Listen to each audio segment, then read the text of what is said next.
Hello, everybody, and welcome into Commodity Culture, where we break down commodities markets, sound money principles, and geopolitics, all with the goal of making you a better investor in the commodities sector. Today is February 10th, 2026. My name is Jesse Day, and on this episode, I'm thrilled to welcome Doomberg to the show. The author of the Doomberg Substack, the number one paid finance newsletter on the platform, where he writes about energy analysis, financial markets, and geopolitics.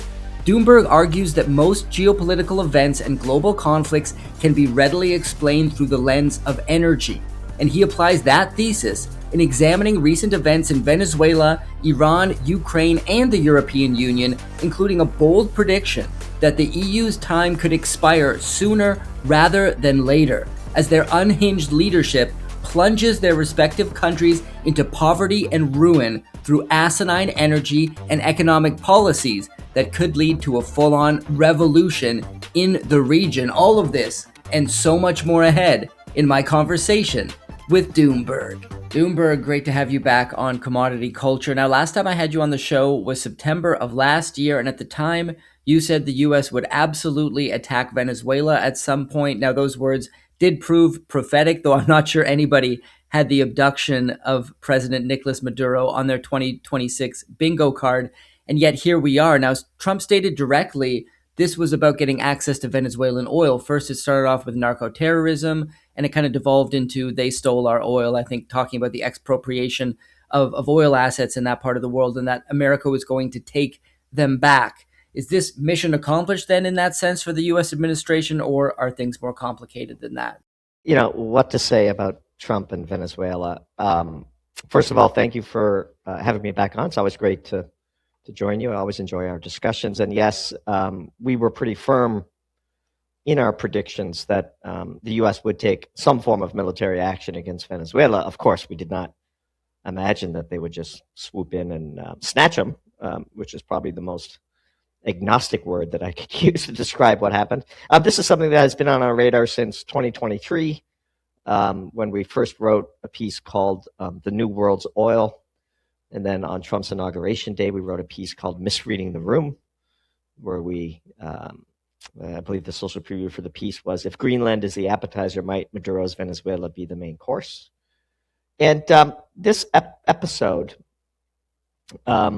is yet another example of something that we marvel at, which is how few analysts, financial or geopolitical, begin with energy when they try to understand a situation. And if you were paying attention to what Trump was saying before the election, after his inauguration, and then used energy as your primary lens, then of course it became quite clear that as the world migrates from unipolarity to multipolarity, it then became quite obvious that the U.S. would focus on its own backyard, and Venezuela sitting there in close proximity to a whole suite of refineries that were constructed to process the crude that comes out of that country.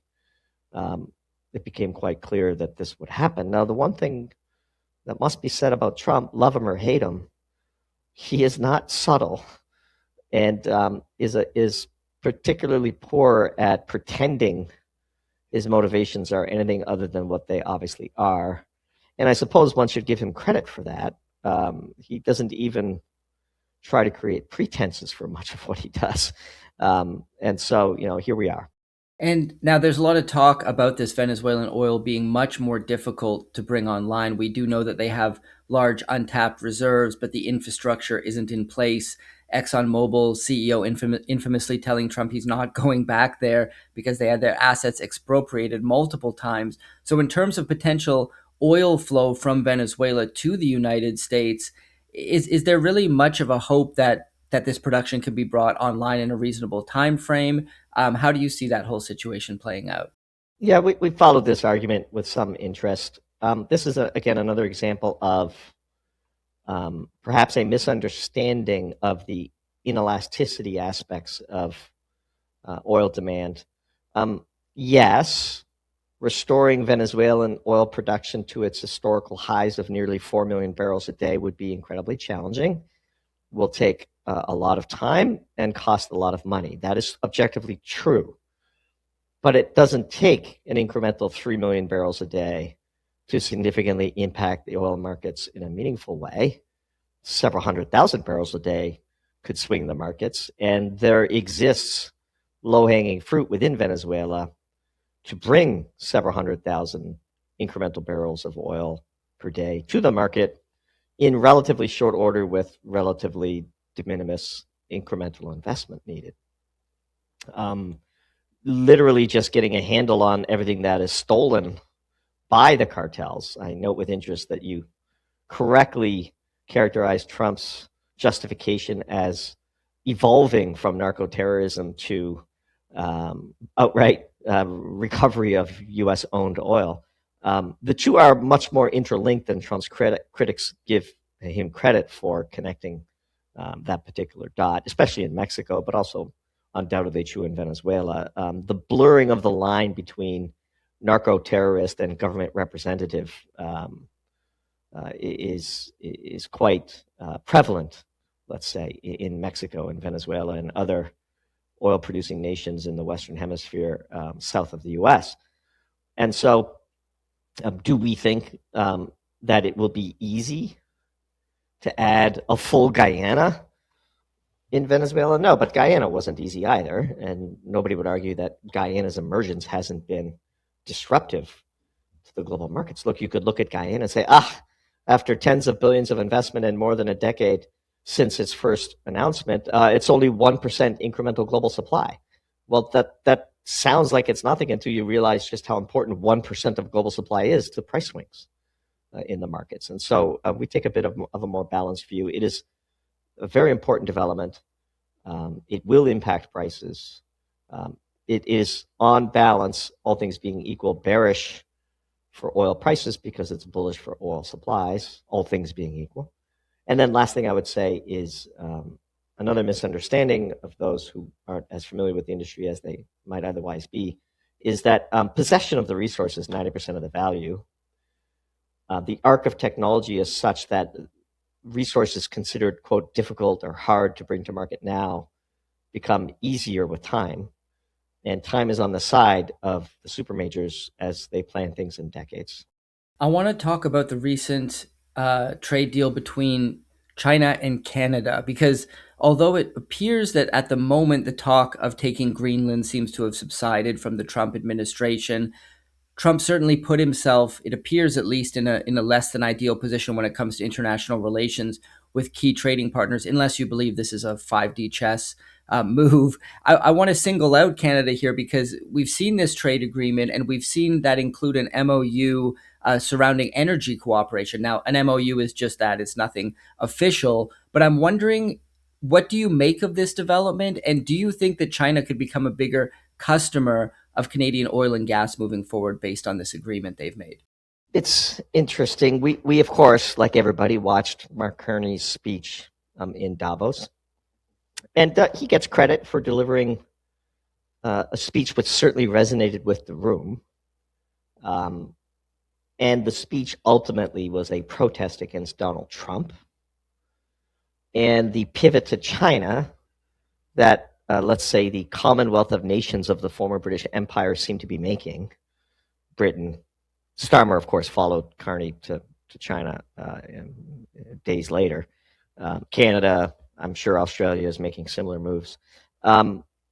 This risks being an overreaction to the Trump phenomenon. Of course, that Trump is currently president dominates everything. Trump is an incredibly polarizing figure. We like to say that he is everything his biggest fans and his biggest critics say he is. But Trump won't be here forever. And the relationship between the U.S. and Canada is so important to both countries that I think it would behoove Carney and his supporters to at least contemplate a future beyond Trump, and whether moves made today will seem as wise in the future as they might feel correct today. The old adage that Trump should be taken seriously but not literally, he is certainly a bull in a china shop, and he is unconventional, and he says uncouth things that we would never say. And all one has to do is read that explosive Wall Street Journal expose on the crypto activities of the next generation of Trump's orbit to realize that many of the critiques of President Trump are not without merit. But having said all of that, to think that there's a world where Canada will be closer to China when the U.S. is pivoting to the Western Hemisphere, and that somehow that is going to be a metastable state, a state with even the appearance of stability or longevity, I think is foolhardy. There are ways to respond to Trump, and I just don't feel like coming on the heels of that speech in Davos, that the trip to China and the specific use of the phrase New World Order was all that wise on Carney's part. The sponsor of today's episode is ARC Silver Gold Osmium. Owner Ian Everard is praised even by his competitors as one of the most honest and level-headed bullion dealers in the United States. They have some great prices. You can see some of them displayed right now on screen. Take advantage of these specials today by reaching out to Ian at 307-264-9441 or by email at ian@arcsgo.com. Make sure to tell him, of course, that Commodity Culture sent you. And now, back to the interview. Yeah, great thoughts there. Because a lot of people are discussing the fact that in the midterms, if the Democrats win the majority, that they're just going to move to impeach Trump and perhaps reverse a lot of what he was doing anyways. Do you see that as a possibility? And also, I'd love to get your thoughts on the positives from the Trump administration in regards to fast-tracking mining projects, and that the push that they've given the Department of Energy and the Trump administration to increasing nuclear power capacity, as well as domestic uranium mining, as well as obviously mining of rare earth elements and many other critical minerals. All of that appears to be a positive step forward. I'm just wondering if you think if the Democrats do get a majority in the midterms, that they're just going to reverse everything that Trump has done across the board simply because it was him that was doing it. So first of all, we have an operating mental model, which we've not written about, but we've spoken about on podcasts. And if we don't write about it eventually, then we'll probably have to stop speaking about it on podcasts, which is sort of an internal rule that we have. That mental model goes like this. There's no such thing as Democrat or Republican in Washington, D.C. They wear those jerseys, but they're basically all play on the same team. And there are policy differences sort of at the edges, but the sort of uniparty pro-war party in Washington exists. And our operating mental model is the following axiom, which is in a secret ballot, 80% of Congress would vote to impeach and remove Trump. There's no such thing for sure as the Republican Party in Washington. Just look at the difficulty of getting something as simple as voter ID passed amongst a Republican-controlled Senate, allegedly. It's not going to happen. Like we've tried to say this to people who listen, friends and others, that there's no such thing as a Republican majority in the Senate. They're not going to break the filibuster. Breaking the filibuster would expose the fact that none of them want Trump's policies to be implemented. If they did, they would have broken the filibuster long ago. They're quite happy that judges and those wearing the Democratic jerseys are doing the heavy lifting for them so they don't have to face mega opponents in a primary. And I know that's a cynical way to look at things, but you have to remember that you have to disconnect your emotional attachment to the correctness of an axiom. The only thing that matters is how functional it is. Does it explain events and does it predict events? And so far, that mental model that senators have little use for Trump, Republican or Democrat, is absolutely true. And honestly think Mitch McConnell would be much happier with a Democratic majority. I think John Thune would be much happier with a Democratic majority.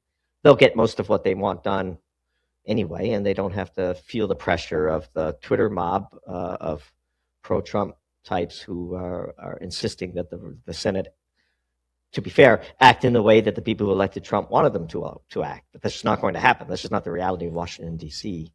And that, of course, is the very frustration that fed the Trump phenomenon in the first place. But they're going to run the clock out on Trump.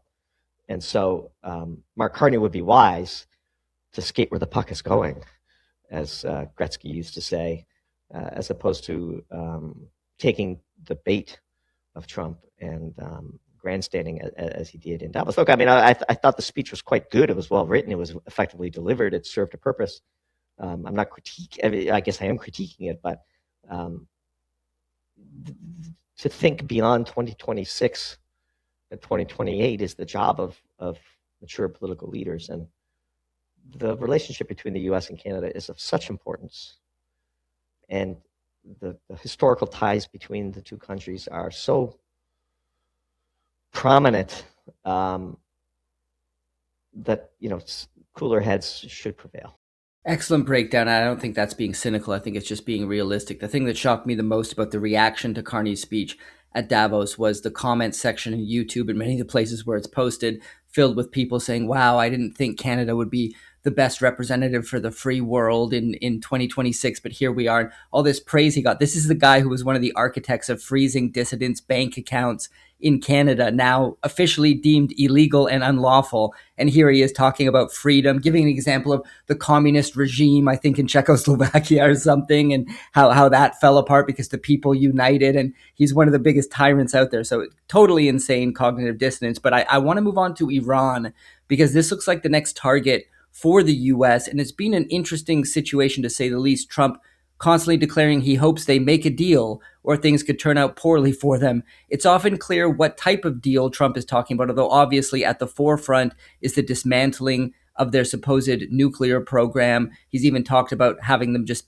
be not allowed to have ballistic missiles at all, which seems to be something that they would never agree to. And at the moment, Iran does not appear to be interested in Trump's deal. How do you see this shaking out? How much is Israel behind Trump's actions and his desire to potentially strike at the country? And how would a war with Iran potentially put a risk premium on the oil price? That was like 10 questions, but answer it however you'd like. And to add an 11th, I'm going to circle back to Carney because it feeds into my answer to this one. So one of the things about Carney's speech, of course, it was deeply cynical. I mean, if you look at literally what he said, was everybody knew the rules-based international order was a fraud, but we went along with it because it served us well. And now it's not serving us well because Orange Man Bad is picking on us. And so the rest of us have to get our act together and find a new path forward, which involves the benefits we accrued under the fraudulent prior system in a way that minimizes the power of Orange Man Bad. I mean, and so as proof of that, find me a beacon of democracy and freedom in Europe that is standing in opposition to what Trump appears to be doing in Iran, which is going to war without a declaration of war from Congress for reasons that are unclear to us, and totally contrary to what he campaigned on.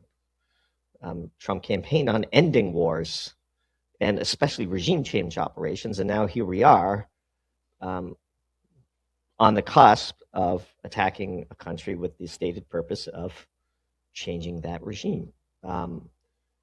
What's remarkable is how little debate there is within America. This barely makes the news. Oh, here we go again, bombing another country. Oh, well, did you see the game on Sunday night? I remember when there was a principled anti-war position in the U.S. that was considered, not only mainstream, but sometimes effective. That discourse is just completely erased from the zeitgeist today.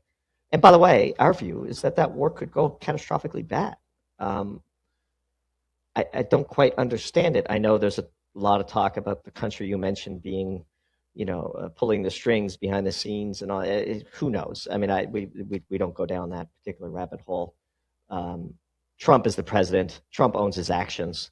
Trump was elected on one policy platform and seems determined to execute another. Rare are the occasions where an armada of this size are assembled and military kinetic action doesn't swiftly follow. So if you pushed us, we would say some form of military conflict is likely to happen.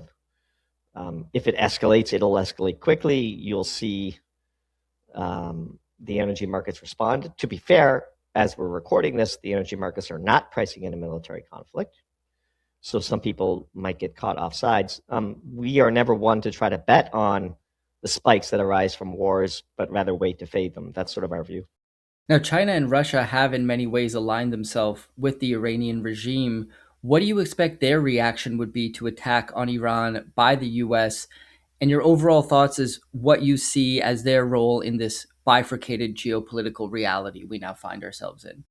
I would say that they would not respond favorably to such a development. Having said that, watching the U.S.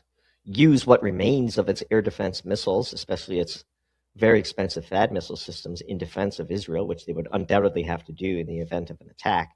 The 12-day war of June of 2025 taught us something that we had predicted and were concerned about, which is the Israeli air defense system is not capable of defending against the barrage of missiles that Iran seems capable of sending its way. And the current leaders of Iran, the regime, as you call them, have vowed that any attack at all on Iran will be met with full-scale war, attacks on carriers, attacks on bases, attacks on Tel Aviv, and that it would be a fight to the finish for them, that they're saying enough is enough and we're ready to go to war, let's do it.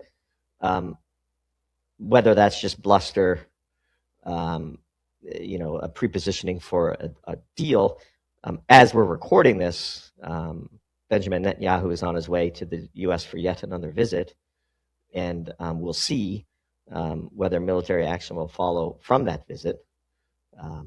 But again, to reiterate, we think this is a catastrophically bad idea, and yet another regime change operation is the last thing the country needs, and the last thing that Trump's voters probably expected they would get when they returned him to office in the fall of 2024. The EU leadership continues to do what they do best, which is be absolutely insane and devoid of common sense. You released an article on your Substack near the end of last month called Borrowed Time, where you wrote, "The EU now finds itself at loggerheads with essentially every major power in the world, drifting through the global game of geopolitics with no strategy, failing economies, deep resentment at home, and shaky access to crucial energy supplies from abroad." What do you see as the ultimate fate of the European Union in today's world? And can we ever hope for decent leaders to emerge when the whole thing seems to be an insider clique where only the most incompetent and corrupt are given access to power? It is our view that the European Union's time as an entity is set to expire. This has been something that people have called for a very long time. We understand that. The current slate of leaders of the European powers, not just the EU powers, so we include Britain and Norway in that calculus, are incredibly weak, naive, ignorant of physics, for sure, have no understanding of their place in the world, how the 7 billion people of the global south view them, and vastly overestimate their significance and power geopolitically. And the sooner this sorry batch of leaders are wiped away, the better for the people of Europe, who are suffering under this amazing, suffocating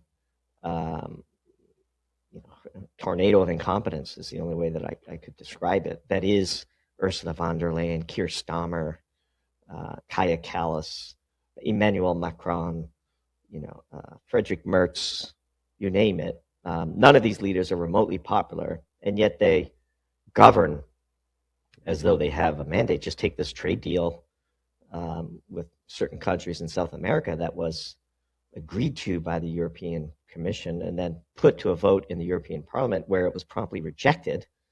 And now they're talking about just implementing it anyway, laying bare the farce that is the oxymoronic phrase European democracy. I mean, there's no such thing as democracy in Europe anymore. It is drifting towards totalitarianism. Let's call it what it is. Interfering with elections. The Republican report, the House report on the European Union's interference in the sovereign elections of its member states was pretty eye-opening read. Stunning that it was put out in black and white for everyone to see. Largely ignored, of course, by the legacy media, but that's par for the course. That which can't go on forever usually doesn't. And Europe is spiraling towards poverty and irrelevancy, and its population is about fed up with it. And we think, political revolution is near. A key domino to fall will be Keir Starmer, in our view. We've been amazed to watch the prediction markets get all of this wrong for so long. Probably a subject for another podcast appearance. But if Keir Starmer falls, could be the first domino. We'll see. Yeah, you brought up an interesting point there, which was the blatant election interference and the attempt to crush opposition parties. I think the AfD in Germany is one good example of a party that's basically been at the brunt of the European elite. Now, there's been several other instances we've discussed on this show before. Obviously, the Romanian elections, they attempted to interfere and get the Georgian election overturned. They were unsuccessful there. There's a few other examples as well. So I guess my question is, do you see the only path forward in terms of the EU ceasing to exist to be some sort of revolution? Because at this point, I just think that those in power are going to continue to execute their plan with impunity, regardless of what the people in their respective jurisdictions think. Yeah, so let's define what we would consider the resolution of that contract on polymarket, let's say, the end of the EU. Our thinking is that at least one country leaving it would mark the end of it, because by definition, it's been a check valve of one-way traffic since its formation. Look, as it exists today, the European Union is an illegitimate construct. It has veered so far from what the original founding treaties promised the joining member states it would be as to be unrecognizable.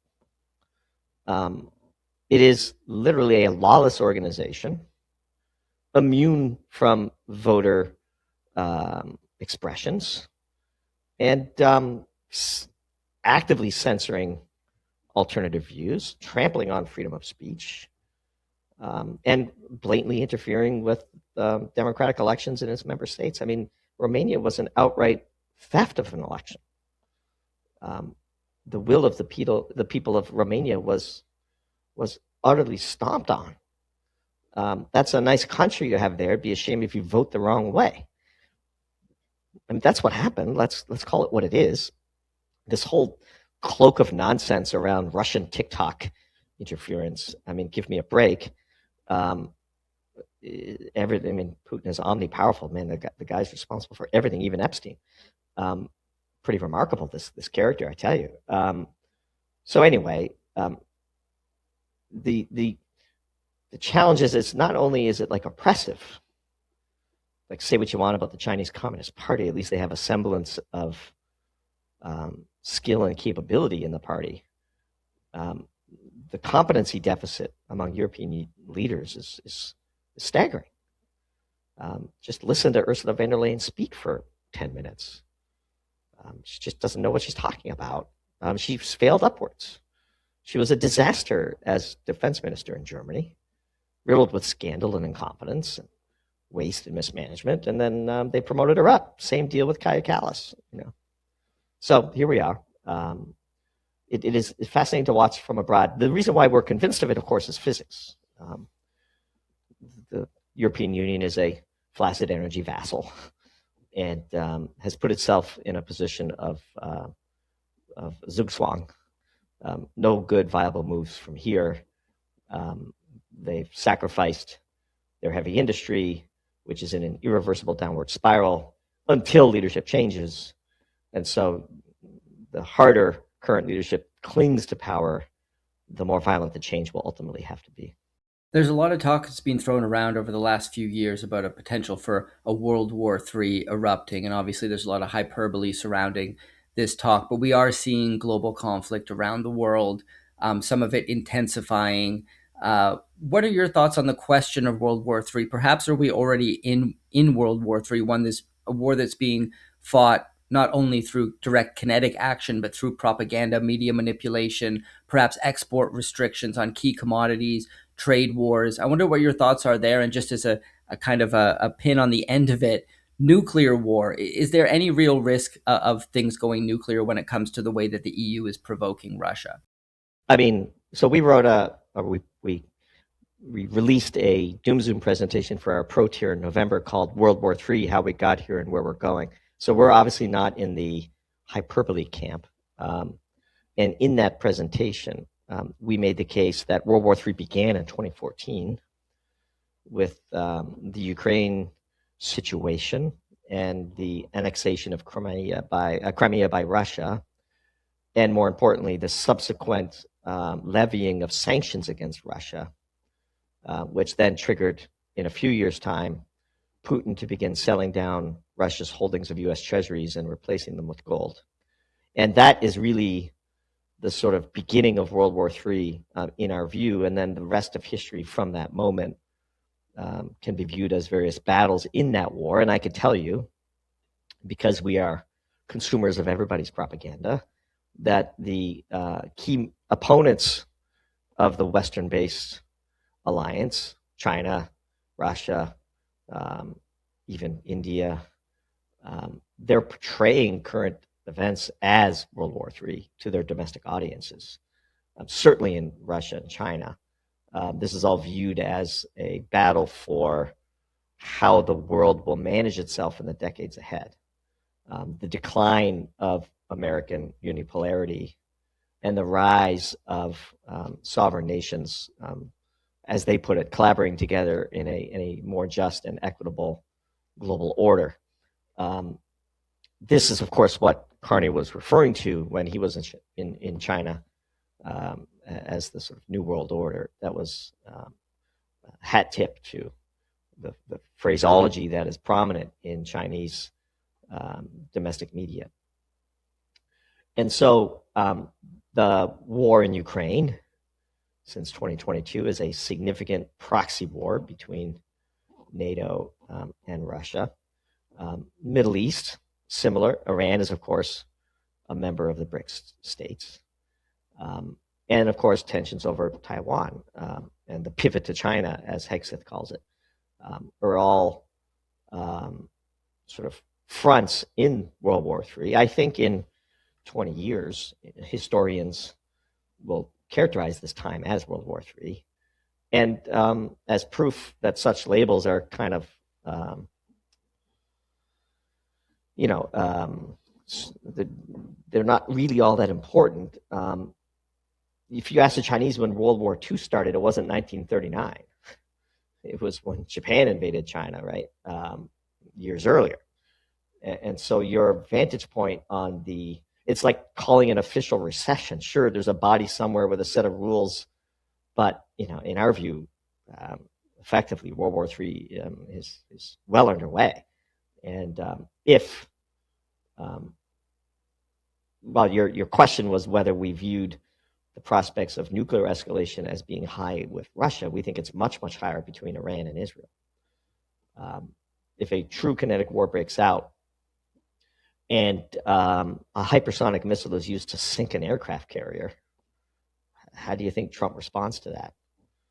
Or if the half a dozen power plants and half a dozen water treatment facilities in Israel are taken out by a barrage of missiles and drones, does Israel use its long-rumored nuclear capacity in retaliation? I mean, why have it if you're not going to use it in that circumstance? And so I think the risks of nuclear war are much higher in the Middle East than they are in Russia-Ukraine. If nuclear escalation were truly a prospect in Russia, we would have come much closer to it much sooner than we have.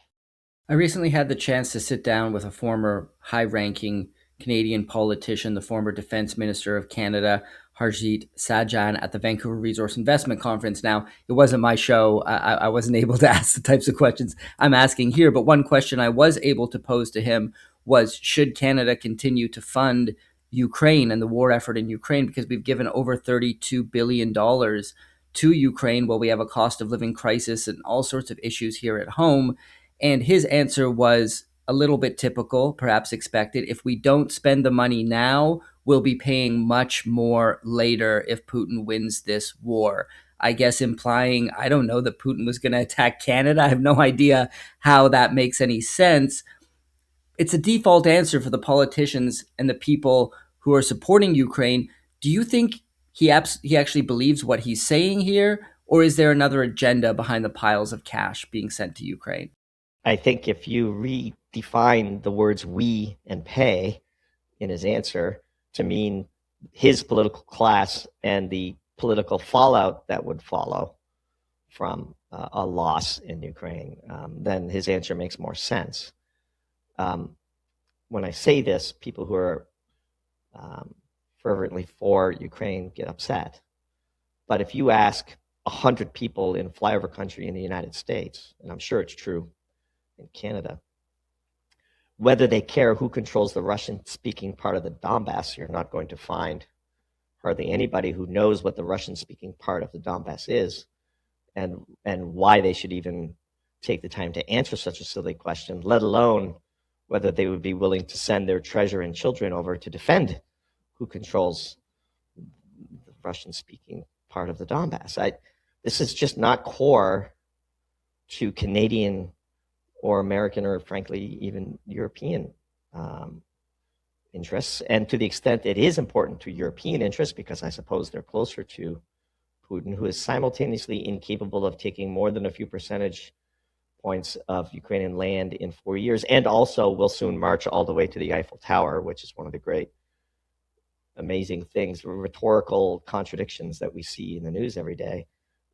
We suppose it is a European core interest. Well, then they should start spending more on their militaries and beef up, knock yourself out. But how many European wars does America and Canada need to get involved in before,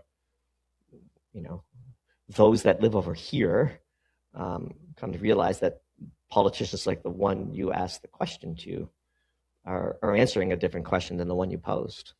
Yeah, well said. I want to get your thoughts on this incredible run in both gold and especially silver. Both metals correcting somewhat recently, but that was after an absolutely parabolic run in the case of silver. Silver now at $80 an ounce. Once again, very incredible when you consider that during most of last year, people would have called you crazy to say $50 silver's on the horizon, let alone that it would run to triple digits so quickly.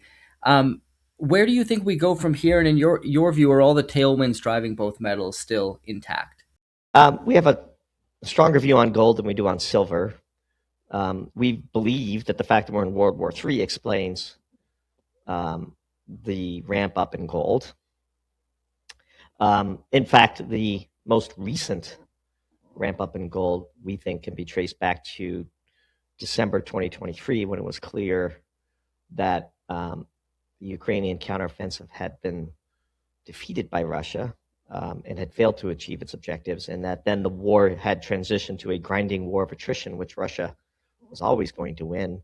And that meant, of course, that NATO would suffer a defeat at the hands of the BRIC states, because it's not just Russia in this war. China is intimately involved in this war, almost to the same degree that the US is involved with NATO on the other side, on the Ukraine side. One of the things that we find interesting about gold, and I'll get to silver, don't worry, is that the value of Russia's gold has increased in US dollar terms by more than the value of the assets they had frozen when the war began, which we don't think is a coincidence. Gold is replacing Western debt instruments as neutral reserve assets for the settlement of imbalances in international trade. And its total market cap needs to rise for it to effectively serve that purpose, which is what we believe we're seeing in those markets. Now, silver, we believe, got swept up in that gold uplift. Silver is a much smaller market than gold, and there's a small but vibrant and effective group of people on social media who would very much like silver to go up, and silver escaped into sort of meme velocity. And we have been cautioning people on the way up that if you're not going to sell into strength, when will you sell? And as our mutual friend Tony Greer likes to say, high five with one hand and make a sale with the other. We were cautioning with silver above 100 that if you've been holding it since the 30s, it's probably time to manage some risk. We, of course, had no idea that it would sell off in the historic way that it did. And I think The full history of what precipitated that is yet to be told. But silver at $80 is fascinating in one regard, which is it's more valuable than a barrel of oil, which is further proof that peachy oil is nowhere near on the horizon, because you could buy a barrel of oil with an ounce of silver with some change. But we believe that gold is driving this bus, and that silver's, classic devil's trade. Silver's always been more volatile, more exciting, higher risk reward, sort of gambling at the casino type metal with a bit of monetary aspects to it, but more and more so ever becoming an industrial metal, really. And when it comes to energy markets, where do you think the most opportunity lies at present? I know you're bearish on oil, the oil markets here, but what about uranium, natural gas, coal, or any other area that you feel is undervalued and ripe for a revaluation to the upside? You can make money on the downside too. Yeah. You don't have to buy to make money. So one of the things that we have occasionally done in our own lives, and we think is a great way to trade, is to wait for that super spike and then fade it. We had that here with natural gas in the U.S. It got really cold, and I mentioned to a few friends, like, if you think there's going to be a summer in 2026, natural gas is looking pretty juicy up here. And sure enough, it has corrected back because the weather has turned, and there will in fact be a spring and then eventually a summer, and markets are repricing accordingly. Same story with oil. Oil's creeping up here. We think this is a recognition that war with Iran is sort of transitioning from unlikely to possible in the market's view. And if it happens, you'll see a super spike in oil for sure. And if you got long oil anticipating war with Iran, you will probably make a handsome sum. And who am I to advise you against, staking a few tokens in the slot machines? But if there is a super spike and it begins to retrace, there will be a glut in oil. And fading super spikes seems like a surer bet to us than trying to anticipate their timing. And we'll see. The markets will tell us if, the oil markets will beat the Bloomberg headline that war has broken out with Iran. That much is sure. So when we wake up, the first thing we do is we check our Bloomberg launchpad and all the pair trades that we watch that indicate crisis. And so far, none of them are firing. So perhaps the market is pricing in bluster on the part of Trump and the Iranians, but we shall see. So when you ask me about opportunities in the commodity space, in the energy space, 3-4 times a year you see super spikes in natural gas. There's no need to trade 30 times. You could trade 4 times. And then the long-term real price of all commodities is lower, so we are not really motivated to own any of them over the long term, nor their producers. We're putting together a Doom Zoom presentation on copper for February, which is similarly themed. We go through the bull case, we deconstruct it, and we give our closing views. Broadly speaking, there's a subset of investors who happen to probably have a high degree of overlap with Doomberg subscribers, who really want to get long commodities because they believe in the tangible, and they're uncomfortable buying cryptocurrencies or tech stocks or AI stocks or buying into bubbles, and they'd like to own real things they could touch, they could visit, they could go and see for themselves. But the problem is human ingenuity is such that it becomes ever cheaper to extract these things. There's effectively an infinite supply of all of them for modeling purposes. And so if you have such a desire, our longstanding advice is just own gold, because at least you get the benefits of the monetary aspect of that metal that the others no longer have. Well, Doomberg, tell us about your Substack and what it is you do there, where people can find it. Yeah, we have 2 projects, Doomberg.com for all of our energy and geopolitics work, and then Classics Read Aloud is a new sister publication of Doomberg that we launched in September, which is going quite well. There's actually more synergy between the projects than might seem evident at first blush, but check out both. You can find everything at Doomberg.com, including a link to Classics Read Aloud. Jesse, great speaking with you again. Looking forward to coming back in a few months and see how this batch of predictions has held up. Absolutely, and those links will be in the description below. Thank you so much, Doomberg, and looking forward to the next time we can have a discussion. Thank you for having me back on. Thank you for joining us today. This episode is brought to you by Arc Silver, Gold, Osmium. They have some great prices on precious metals, bullion. They are on your screen right now. These are subject to change, and while supplies last, so reach out to owner Ian Everard today at 307-264-9441 or by email at ian@arcsgo.com. Make sure to tell him that Commodity Culture sent you and pick up your Stack Silver, not Fiat t-shirt. Represent sound money in style, backed by 100% quality guarantee. Use the link in the description below, and I'll see you guys in the next episode. Commodity Culture is a series on commodities and natural resources. If you would like to see more, be sure to subscribe and hit the bell notification so you're always up to date with the latest episodes.